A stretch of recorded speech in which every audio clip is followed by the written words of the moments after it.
नमस्ते। आज हम एक बहुत ही आम प्रॉब्लम पर बात करने वाले हैं जो अंग्रेजी सीखने वालों को अक्सर परेशान करती है।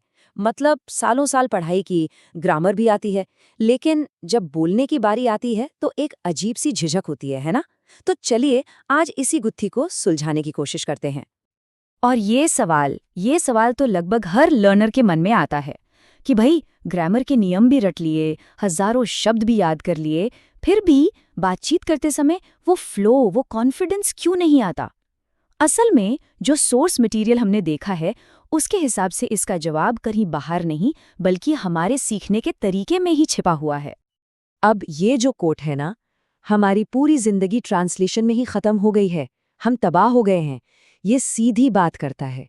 मतलब ये समस्या की जड़ पर उंगली रख देता है।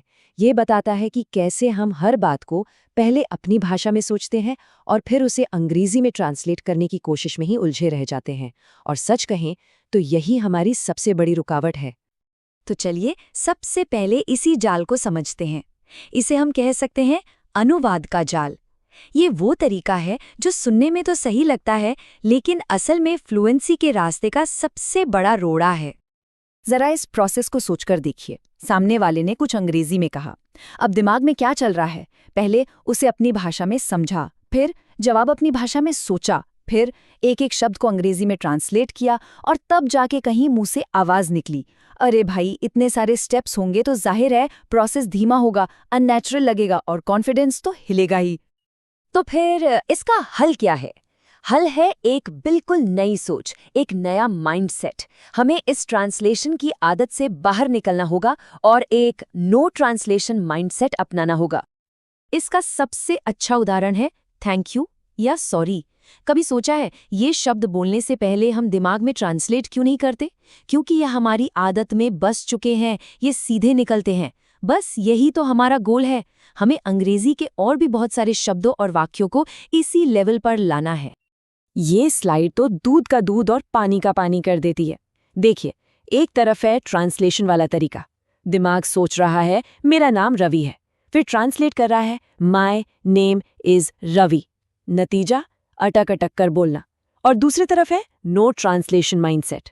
दिमाग में बस ख्याल आया इंट्रोड्यूस माई सेल्फ और मुंह से निकला माय नेम इज रवि। फर्क साफ है ना? एक में झिझक, दूसरे में फ्लुएंसी। अच्छा, तो अब सवाल ये उठता है कि इस नो ट्रांसलेशन माइंडसेट को बनाएं कैसे? इसके लिए सोर्स मटेरियल एक बहुत ही प्रैक्टिकल 2 भाग वाली स्ट्रैटेजी बताता है। चलिए उसे देखते हैं। ये स्ट्रैटेजी है 50-50 की। मतलब हमें दो चीज़ों पर बराबर बराबर ध्यान देना है। 50% फोकस होगा सिचुएशन के हिसाब से बने बनाए रेडीमेड फ्रेजेस पर और बाकी का 50% फोकस होगा बेसिक सेंटेंस स्ट्रक्चर की प्रैक्टिस पर। दोनों साथ साथ चलेंगे। तो चलिए पहले 50% की बात करते हैं। इसका मकसद है अपने दिमाग में रेडी टू यूज़ फ्रेजेस की एक लाइब्रेरी बनाना। मतलब रोज़मर्रा की आम सिचुएशंस में काम आने वाले वाक्य रट लेने हैं इतने अच्छे से कि ज़रूरत पड़ने पर ग्रामर के बारे में सोचना ही ना पड़े, वो बस मुंह से निकल जाएं। उदाहरण के लिए किसी से मिलना है। हम सब हाउ आर यू तो बोलते ही हैं, लेकिन उसकी जगह हाउ हैव यू बिन बोलकर देखिए।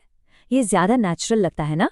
बस ऐसे ही फ्रेजेस को पकड़ना है और उन्हें अपनी आदत में शामिल कर लेना है। या मान लीजिए किसी कैफे में कुछ ऑर्डर करना है, तो बस एक फ्रेज याद कर लीजिए, कैन आई हैव। इसके आगे जो चाहिए वो लगा दो, can I have a coffee please, can I have the menu please. कितना आसान है। और अगर किसी को कुछ ऑफर करना है तो उसके लिए भी एक बना बनाया फ्रेज है, would you like some tea, would you like some help. देखिए ये छोटे छोटे फ्रेजेस बातचीत को कितना स्मूथ बना देते हैं। तो ये तो हुआ पहला 50%। अब बात करते हैं दूसरे 50% की। यहाँ हमारा काम है बेसिक सेंटेंस स्ट्रक्चर्स की इतनी प्रैक्टिस करना कि वो भी ऑटोमेटिक हो जाए। और इसका तरीका बहुत ही आसान है। जैसा कि आप देख सकते हैं, एक सिंपल सा सेंटेंस लीजिए और उसे तीनों फॉर्म्स में बोलिए, पॉजिटिव, नेगेटिव और क्वेश्चन। जैसे I am a student, I am not a student, am I a student. बस इसी ड्रिल को दोहराते रहना है। याद रखिए, इसका मकसद ग्रामर के नियम रटना नहीं है।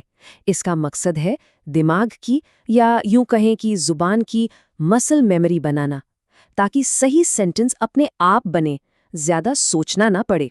बिल्कुल वैसे ही जिससे थैंक यू निकलता है। ठीक है, तो हमने स्ट्रेटजी समझ ली, लेकिन अब करना क्या है? चलिए इसे एक सिंपल से एक्शन प्लान में बदलते हैं। कुछ ऐसे स्टेप्स जो आज से ही शुरू किए जा सकते हैं। ये रहा आपका डेली एक्शन प्लान। पहला, अपने कान को ट्रेन करने के लिए रोज कुछ अंग्रेजी में सुने। दूसरा, अपना लेवल समझने के लिए अपने बारे में 10 लाइनें लिखें। तीसरा, जो नए फ्रेजेस और सेंटेंस सीखे हैं उन्हें बोलकर रिकॉर्ड करें बिना परफेक्शन की चिंता किए। और चौथा, रोज एक छोटा सा आर्टिकल पढ़ें और 5 नए शब्द सीखें। यकीन मानिए, ये छोटे छोटे कदम ही मिलकर बड़ा फर्क पैदा करेंगे। तो आखिर में बस ये एक सवाल, फ्लुएंसी का मतलब क्या है? क्या इसका मतलब है और ज़्यादा ग्रामर के नियम जानना, या फिर इसका मतलब है सही समय पर कम सोचना? इस पूरी बातचीत का निचोड़ शायद इसी सवाल में छिपा है। धारा प्रवाह बोलना शायद कम सोचने और ज़्यादा महसूस करने से आता है।